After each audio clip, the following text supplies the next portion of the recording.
नमो सिद्धाणं नमो आयर्याणं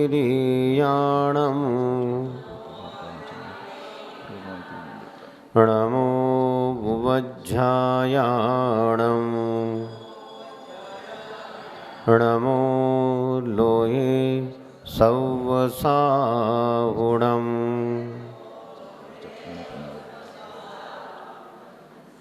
मंगलं भगवान् वीरो मंगलं गौतमो गणी मंगलं कुन्दकुन्दार्यो जैनधर्मोऽस्तु मंगलं सर्वमङ्गलमाङ्गल्यं सर्वकल्याणिकारकं प्रधानं सर्वधर्माणां जैनं जयतु शासनं जैनं जयतु शासनम्। विघ्नहर चिंतामणि श्री पार्श्वनाथ भगवान की, चारित्र चक्रवर्ती प्रथमाचार्य श्री शांति सागर जी मुनि महाराज की, विद्या वाग्मी ज्ञान रत्नाकर परम पूज्य गुरुवर आचार्य श्री उदार सागर जी मुनि महाराज की, उत्तम शौच धर्म की,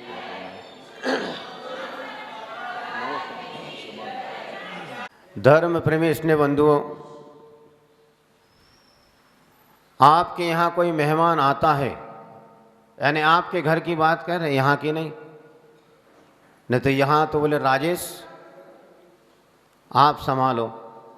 आपके घर यदि कोई मेहमान आता है, कोई विशेष प्रोग्राम हो आपके घर, तो आप क्या करते हैं?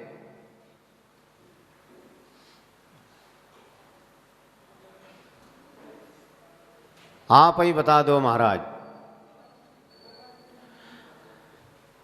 आपके घर कोई अतिथि आया, घर पे कोई मेहमान आया, तो या मेहमान आने से पहले आपके घर कोई अतिथि आए उसके पहले आप घर की साफ सफाई करते हैं? करते या करते नहीं? करते हैं। घर की साफ सफाई करते हैं। क्यों? कोई यदि रिश्ता लेके आ जाए तो रिश्ता बिगड़ जाए, इसलिए घर की साफ सफाई करते हैं।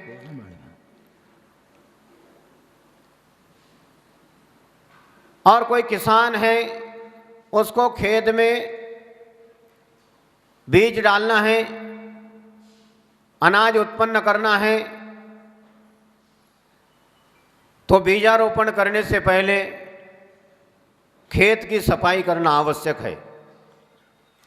उसी प्रकार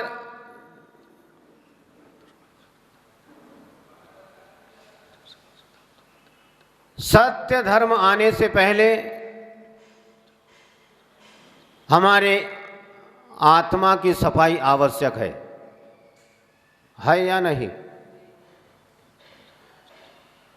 यदि मन पवित्र नहीं है तो हम बाहर की सफाई कितनी भी कर लें तो मजा नहीं आता। इसीलिए सत्य धर्म आने से पहले अपने आत्मा की सफाई अति आवश्यक है। जैसे बंजर भूमि पर कभी वृक्ष उत्पन्न नहीं होता, उसी प्रकार लोभी व्यक्ति के जीवन में उत्तम शौच धर्म कभी आ नहीं सकता। आपको विश्वास नहीं है? क्यों? ये लोभ सबके मन में बैठा हुआ है, और ये जब तक आदमी के मन से लोभ की प्रवृत्ति दूर नहीं होती है, तब तक उसके जीवन का विकास, उसके जीवन में धर्म आ नहीं सकता। एक व्यक्ति रास्ते से चला जा रहा था, उसे रास्ते में घोड़े की एक नाल मिली। घोड़े के पैर में नाल होती है, घोड़े के पैर की उसे एक नाल मिल गई। उसने उसे उठा लिया। उठाने के बाद किसी भी व्यक्ति को कोई वस्तु मिल जाए तो प्रसन्न हो जाता है, लेकिन वह व्यक्ति वो घोड़े की नाल उठाकर बड़ा दुखी हो गया, उदास हो गया, उसका चेहरा देखने लायक था। कुछ उसके मित्र मिले, उससे पूछा कि भाई तुम इतने उदास क्यों, क्या हुआ तुम्हें? तो कहने लगा कि आज मुझे एक घोड़े की नाल मिली है। तो बहुत अच्छी बात है, तुम्हें घोड़े की नाल मिली है, तुम्हें प्रसन्न होना चाहिए। भैया मुझे इससे प्रसन्नता तो नहीं हुई, मुझे बड़ा दुख, बड़ा खेद हुआ है। मैं तो इस चिंता में डूबा हूं कि मुझे एक घोड़े की नाल मिली, अब मुझे घोड़े की 3 नाल और चाहिए। ये लोभ प्रवृत्ति है। अब 3 नाल और चाहिए। तो ऐसी लोभ की प्रवृत्ति होती है। जैसे आपने बढ़िया स्वादिष्ट खीर बनाई और उस खीर में 25-50 छोटे छोटे कंकड़ डाल दिए। अब उस कंकड़ मिश्रित खीर में स्वाद नहीं आ सकता। आएगा? नहीं आएगा। कंकड़ मिश्रित खीर में स्वाद नहीं आ सकता। उसी प्रकार लोभी व्यक्ति के जीवन में उत्तम शौच धर्म नहीं आ सकता। उसे उस जीवन में आनंद नहीं आ सकता। लोभ से मिश्रित जीवन में कभी भी आनंद नहीं आ सकता। इसलिए उत्तम शौच धर्म हमें सीधे सीधे संकेत करता है कि अपनी लोभ की प्रवृत्ति को हमें छोड़ना चाहिए। लोभ की प्रवृत्ति को यदि हम छोड़ते हैं तो उत्तम शौच धर्म हमारे अंदर आता है। और इस जीव ने आज तक बाह्य शुचिता से ही अपनी आत्मा को पवित्र करना चाहा। बाह्य शुचिता, जैसे कोई बर्तन है, आपका शरीर है, तो आप रोज स्नान करते हैं। आपने भोजन बनाया और बर्तन साफ किए। आपने जो कपड़े पहने हैं 8 दिन के बाद में धोते होंगे, कम से कम रोज धोते हैं। तो कपड़े गंदे हो गए उसको धो लेते हैं, बर्तन गंदे हो गए उसको धो लेते हैं। लेकिन आत्मा की तरफ थोड़ी नजर उठाकर देखना चाहिए। वैसे हमारी आत्मा हमेशा से निर्मल है, लेकिन राग, द्वेष और ये क्रोध, मान, माया, लोभ, ये कसायों के कारण से, ये विकारी परिणामों से हमारी आत्मा मलिन हो रही है। प्रत्येक भव्यात्मा में भगवान बनने की शक्ति है, लेकिन अपने राग, द्वेष आदि कसाय आदि परिणामों से वह ऐसा शुभ कार्य कर नहीं पाता है। और जीवन को आनंदमय, धर्ममय यदि बनाना है तो जीवन में हमें संतोष भाव, समता भाव को धारण करके लोभ की प्रवृत्ति को छोड़कर धार्मिक संस्कारों से और सद्विचारों से अपनी आत्मा को शुद्ध करना चाहिए। ये उत्तम शौच धर्म में संकेत करता है। और उत्तम शौच धर्म किसके जीवन में आता है? तो आचार्य भगवान कहते हैं कि सम संतोष जलेणम जो धोवदी तीव्र लोह मल पुंजम भोयेण गिद्धि विहीणो तस् सवोच्चम हवे विमलम। जो समभाव और संतोष रूपी जल से तृष्णा और लोभ रूपी मल के समूह को धोता है और भोजन के प्रति गद्दता को छोड़ता है, उसके जीवन में उत्तम शौच धर्म आता है। इसी मंगल भावना के साथ सभी के जीवन में उत्तम शौच धर्म का पालन हुए। परम पूज्य गुरुदेव आचार्य श्री उदार सागर जी मुनि महाराज की। धर्म प्रेमी स्नेह बंधुओं, ध्यान से सुन रहे? संपूर्ण सुखों का मूल उत्तम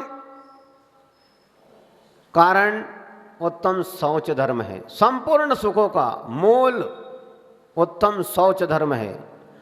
और अंतरंग और बाह्य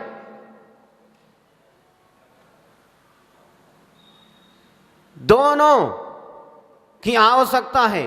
अंतरंग बाह्य दोनों को पवित्र बनाने की प्रेरणा, हमारा शरीर और आत्मा दोनों पवित्र हो जाए, उसके लिए ये उत्तम शौच धर्म में प्रेरणा देता है।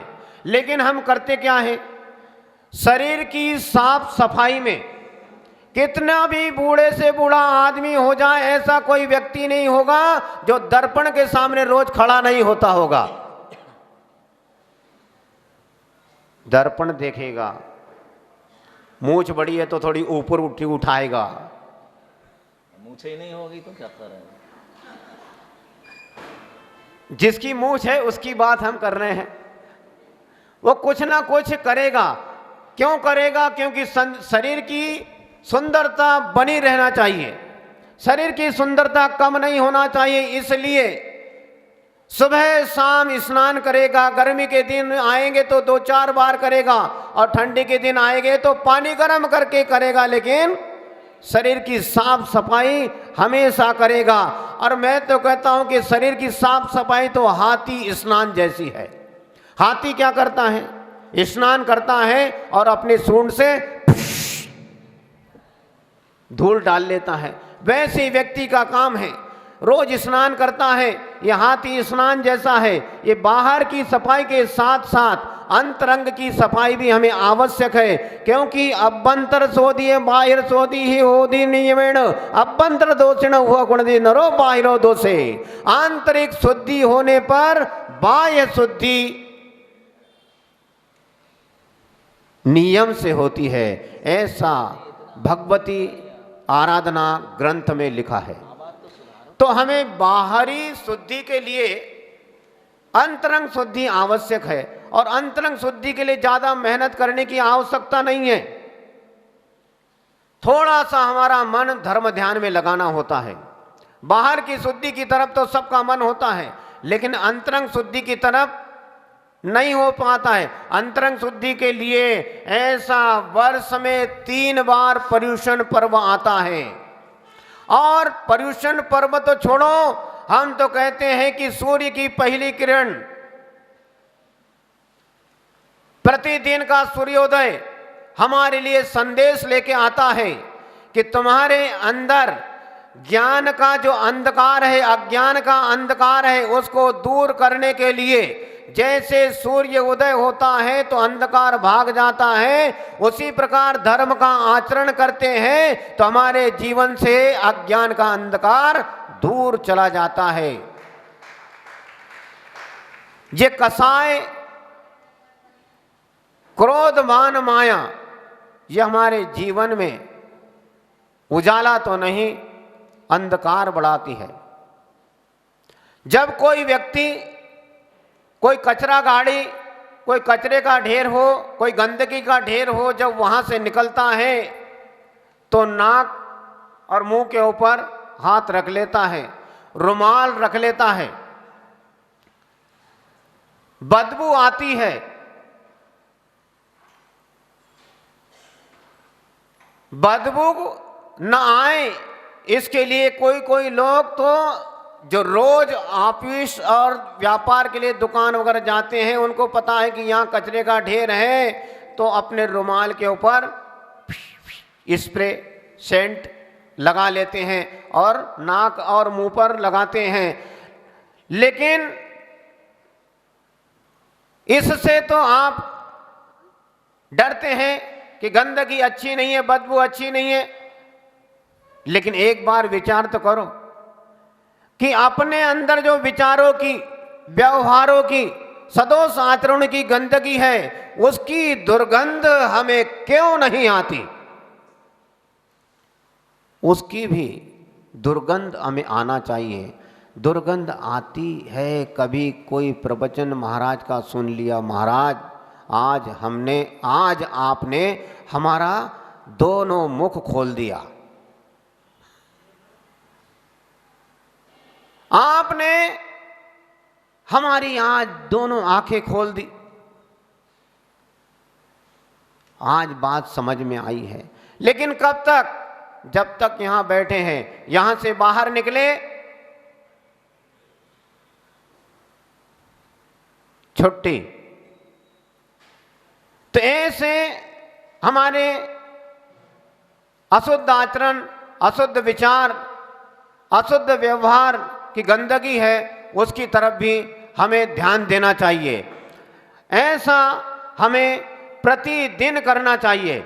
और ये कार्य उत्तम शौच धर्म के दिन ही जरूरी नहीं है। उत्तम शौच धर्म तो इतना गजब का धर्म है, और धर्म तो एक ही है, उसके 10 भेद बताकर हमें एक एक दिन सबकी आराधना करना है। लेकिन उत्तम शौच धर्म जो है, क्योंकि जीवन में उत्तम सत्य धर्म आने से पहले ये लोभ की प्रवृत्ति हमें दूर कराने के लिए उत्तम शौच धर्म निर्देश करता है, संकेत करता है कि जीवन में लोभ की प्रवृत्ति को छोड़िए। लोभ की प्रवृत्ति को यदि छोड़ते हैं तो जीवन का आनंद है, और नहीं तो अंतिम सांस, जीवन की अंतिम सांस भी आ जाती है तो लोभी व्यक्ति के जीवन में सुख, चैन और शांति का अनुभव तनिक भी नहीं होता है।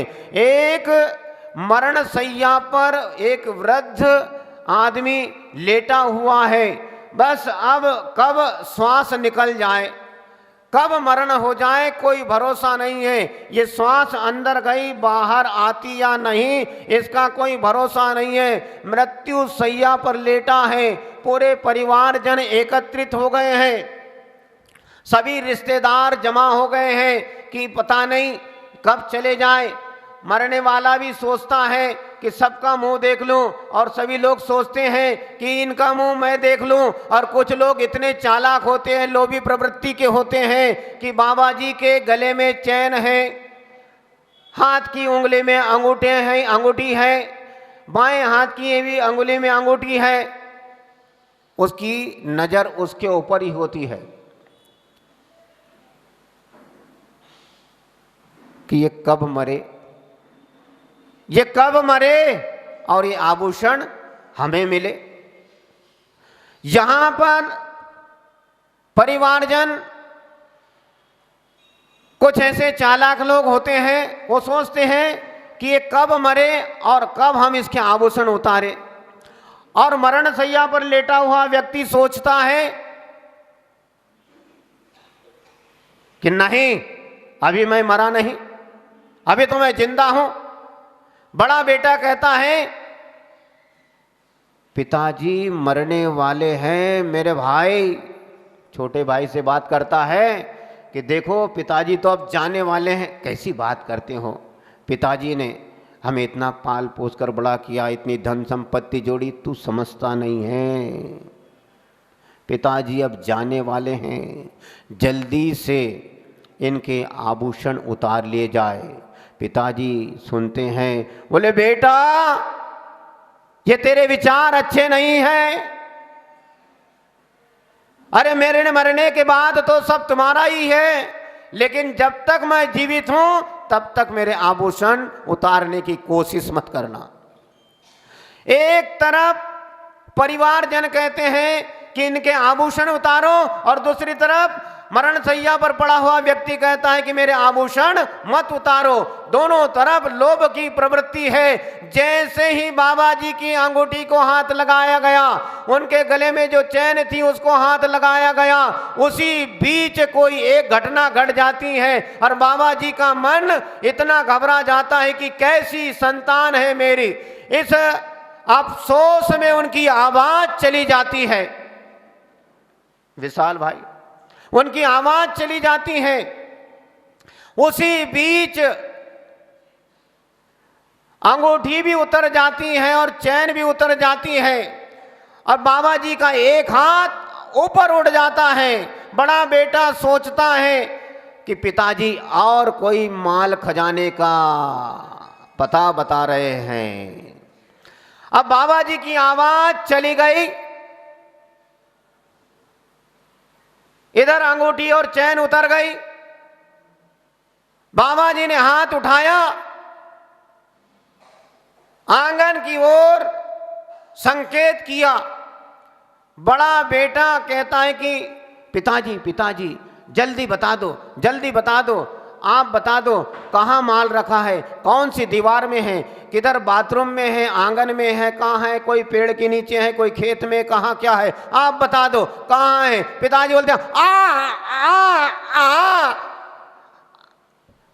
बड़ा बेटा बहुत चालाक, वो सोचने लगा कि पिताजी की यदि आवाज नहीं आई और यदि ये बोले नहीं तो अपना तो नुकसान ही नुकसान है। एक अंगूठी तू ले ले छोटे भाई, और बड़ी गले की चैन मैं ले लेता हूं, इतने में क्या होने वाला है। सारी दुनिया लोभ में डूबी है, हम क्यों ना डूबे। लोभ में जब डूबे उसे आनंद ही आनंद आता है। तो उसने सोचा एक इलाज, एक उपाय, एक कार्यक्रम, कैसा ये मरण का कार्यक्रम, और इसमें पिताजी बीमार हैं और कब चले जाए पता नहीं। छोटे भाई से कहता है छोड़ सुन मेरे भाई, तो जल्दी से डॉक्टर को ले आ। बोले क्यों? अरे मेरी बात मान, तो डॉक्टर को ले आ और डॉक्टर इनका इलाज करेगा, इनकी आवाज को ठीक करेगा, तो पता चलेगा कि माल खजाना कहां पर रखा है। छोटा भाई भी लोभ में आ गया, वो डॉक्टर को तुरंत लेकर आता है। डॉक्टर साहब आते हैं, बड़ा भाई समझाता है देखिए डॉक्टर साहब, हमारे पिताजी अभी तक तो बोल रहे थे, अब अचानक क्या हुआ पता नहीं, इनकी आवाज चली गई,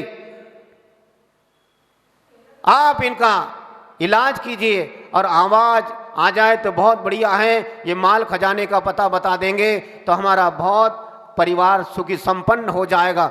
डॉक्टर ने सोचा माल खजाना, आए माल खजाना का नाम सुनते डॉक्टर भी लोभ में आ गया। डॉक्टर ने एक इंजेक्शन, अब उसमें क्या भरा हमको नहीं मालूम, वो डॉक्टर लोग जाने, पानी भरा या नहीं भरा, दवाई भरी, उसने उठाया इंजेक्शन में से एक पुश करके 4 बूंद नीचे आई। इंजेक्शन लगाने से पहले डॉक्टर कहता है उस बेटे से सुनो भाई साहब, इंजेक्शन तो लगाता हूं, आवाज आए या ना आए इसकी कोई गारंटी नहीं है। बोले नहीं डॉक्टर साहब ऐसा नहीं हो सकता, आपको बुलाया किस लिए है। डॉक्टर साहब कहते ठीक है कोई बात नहीं है, लेकिन इंजेक्शन बहुत महंगा है, 1 लाख रुपए लगेंगे। वो बेटा कहता है कि 1 लाख तो आपको दिए, आप तो इंजेक्शन लगाओ। एक इंजेक्शन लगाया, 1 लाख रुपए डॉक्टर के पक्के हो गए, लेकिन आवाज में कोई फर्क नहीं आया। लेकिन फिर बेटा कहता है कि डॉक्टर साहब ये क्या हुआ, पिताजी तो बोल नहीं रहे। तो डॉक्टर साहब कहता है कि एक इंजेक्शन से काम नहीं चलेगा, अभी बाएं हाथ में लगा है, अब दाएं हाथ में इंजेक्शन की जरूरत है। तो बोले डॉक्टर साहब बोलिए कितने, तो बोले पहले इंजेक्शन के 1 लाख रुपए, दूसरे इंजेक्शन के 1.5 लाख रुपए। बोले दिए जाओ, लेकिन आवाज निकलना चाहिए। दूसरा इंजेक्शन बाएं हाथ में लगाया, बाबा जी की आवाज खुली, हाथ उठाया, आ बोलो बोलो पिताजी बोलो, बोले बोलिए कहाँ माल रखा है, कहाँ खजाना है, कहाँ छुपा कर रखा है। आपने आपके दादा का माल, आपका माल सब जो छुपा के रखा है, कहाँ रखा है। दादाजी ने हाथ उठाया, जा आगा, बोलिए बोलिए पिताजी बोलिए बोलिए, थोड़ा पानी लाओ, 2 बूंद 4 बूंद मुंह में पानी डाला गया, पिताजी की आवाज खुली, ओ देखो गाय झाड़ू खा रही है।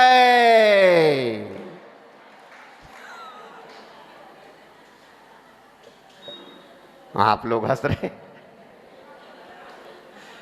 बाबा जी कंजूस प्रवृत्ति के थे, उन्होंने पूरे जीवन भर संपत्ति जमा करने का काम किया, बराबर न खाया न पिया। 10 रुपए की झाड़ू के पीछे उन्होंने 2.5 लाख रुपए बर्बाद कर दिए। बेटा कहता है वाह पिताजी गजब हो गया, 10 रुपए की झाड़ू के पीछे आपने हमसे 2.5 लाख खर्च करवा दिए, और उसी बीच बाबा जी ने आंख बंद कर दी। राम नाम सत्य है। तो क्या किया, मरते दम तक ये लोभ प्रवृत्ति आदमी को सुख चैन से जीने नहीं देती है। इसीलिए ये लोभ, तो ठीक है, हाँ, ये लोभ प्रवृत्ति व्यक्ति को छोड़ना चाहिए। उत्तम शौच धर्म का पालन यदि करना है तो हमें लोभ प्रवृत्ति को छोड़ना होगा। लोभ प्रवृत्ति छोड़े बिना हमारे जीवन में सुख और शांति नहीं आती है। जितना जितना लाभ आपको होते जाता है उतना उतना लोभ बढ़ते जाता है। इसीलिए कहते हैं लाभ और लोभ की चिंता न करके धर्माचरण की चिंता कीजिए कि हमारे जीवन में उत्तम शौच धर्म का किसी कोने में तो पालन हो जाए। हृदय के किसी कोने में भी यदि पालन हो जाए, एक चिनगारी उड़ जाए उत्तम शौच धर्म की, तो आज नहीं तो कल हमारे जीवन में उत्तम शौच धर्म अवश्य आएगा। और हम तो कहते एक दिन क्यों, आज ही उत्तम शौच धर्म का पालन हो जाए। और कब तक?